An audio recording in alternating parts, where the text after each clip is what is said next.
Paslon nomor 1 yang saya hormati, topik kita kali ini ada tentang reformasi birokrasi ya, dan pelayanan publik. Yang tidak bisa kita abaikan adalah tentang manusianya, karena inputnya itu ada money, meeting, dan lain-lain. Salah satu input yang utama adalah tentang manusia. Pertanyaan saya sederhana, bagaimana perasaan saudara ketika pada tanggal 31 Mei 2021 saudara dengan penuh percaya diri di tempat sakralnya umat Katolik, karena waktu itu semua umat Katolik menghadiri misa penutupan bulan Maria, saudara mengumumkan tentang pembekuan tenaga kontrak daerah untuk anak-anak. Ini hal yang sangat menyedihkan, karena seorang kepala daerah itu tugasnya adalah urus anak-anak mereka. Karena 3.388 anak-anak tenaga kontrak saudara dibuka, maka mengganggu pelayanan publik. Tenaga honorer yang ada di sekolah-sekolah, di kesehatan menjadi pincang. Apakah saudara tidak memikirkan tentang efek-efek ikutan dan berkelanjutan tentang kehidupan masyarakat Kabupaten Melaka? Saya kira silakan paslon nomor 1 menjawabnya, dan apapun jawabannya saya tidak akan bantah, karena saya akan persilakan kepada para pemilih di Kabupaten Melaka, baik yang hadir maupun tidak hadir, akan supaya memberikan penilaian. Terima kasih. Baik, waktu masih ada, Bapak silakan dari paslon nomor urut kedua, 2 menit waktu berjalan di saat Anda mulai berbicara. Terima kasih paslon 2 yang saya hormati. Pertanyaan menarik untuk dijelaskan. Yang pertama, tentu kita adalah negara hukum. Kita tidak bisa keluar dari aturan. Undang-Undang 20 tahun 2023 itu sudah memberikan larangan yang tegas untuk kita tidak boleh sesukanya, semaunya untuk bisa merekrut tenaga kontrak itu. Karena ketika itu dipaksakan, maka akan dikenakan sanksi berat, dan kita sadari itu.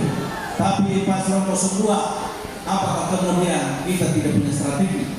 Kita juga ada strategi paslon 02. Bapak tidak usah cemas, karena kita ada solusi untuk melaksanakan itu.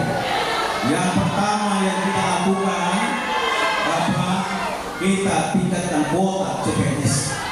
Yang kedua, P3K. Bahkan paslon 02 demi kemanusiaan, teman-teman kita disabilitas, saya memperjuangkan untuk mendapatkan kuota supaya mereka pun bisa menjadi pegawai negeri meskipun mereka itu disabilitas. Inilah kalau Bapak mempertanyakan rasa kemanusiaan saya tidak hanya kepada saudara-saudara saya yang normal atau saudara-saudara yang kurang di bidang-bidang fisiknya, tetapi saudara-saudara saya yang berkekurangan di fisik pun kita memperhatikannya lewat memperjuangkan kuota-kuota, sehingga mereka ke depan mempunyai hak yang sama dengan kita semua, karena kita semua bersaudara, kita semua sama di Kabupaten Melaka ini, sehingga tidak ada diskriminasi untuk pengangkatan tenaga seperti itu.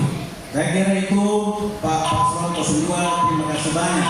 Tuhan memberkati kita sekalian. Menanggapi jawaban dari paslon nomor pertama, 2 menit waktu berjalan di saat Anda mulai berbicara. Ibu moderator yang terhormat dan paslon nomor 1, terima kasih atas jawabannya. Seperti sedari tadi, jawaban Bapak saya persilakan kepada anak-anak Melaka sebanyak 3.388 yang mengalaminya bersama dengan keluarganya dan saudara-saudaranya untuk memberikan penilaian terhadap jawaban Bapak. Itu yang pertama. Yang kedua, tadi mengatakan bahwa undang-undang melarang. Pertanyaan saya adalah, apakah setelah Bapak bertugas, Bapak tidak angkat lagi? Tidak angkat lagi kenapa kontrak itu? Oleh karena itu, saya tidak memperdebatkan, karena kewenangan seorang kepala daerah yang sekaligus menjadi pimpinan kepegawaian kabupaten memiliki kewenangan-kewenangan untuk mengatur rumah tangganya supaya inputnya memadai, sehingga pelayanan publik dan pelayanan kepada masyarakat tidak terganggu.